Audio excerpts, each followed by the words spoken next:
জাহান্নামের দারোগার কাছে আবেদন।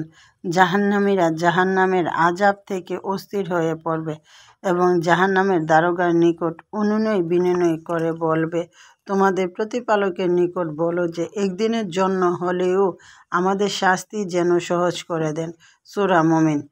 মালেক ফেরেশতা উত্তর দিবে, তোমাদের নিকট কি তোমাদের রাসূলগণ স্পষ্ট প্রমাণ সহকারে আসেননি এবং জাহান্নাম থেকে নাজাতের পথ বাতলাননি? তখন জাহান্নামীরা জবাব দিবে, হ্যাঁ আসতেন, কিন্তু আমরা তাদের কথা শুনিনি। জবাবে ফেরেশতাগণ বলবেন, তাহলে আমরা তোমাদের জন্য দোয়া করতে পারবো না, তোমরাই দোয়া করো, কিন্তু তাও বিফলে যাবে। অবশ্য কাফেরদের দোয়া ফলদায়ক হবে না। সূরা মুমিন।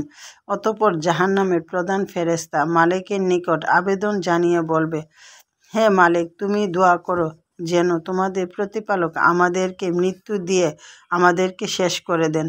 উত্তরে মালেক ফেরেশতা বলবে, তোমরা সর্বদা এ অবস্থায় থাকবে, মরবেও না এবং বের হতেও পারবে না।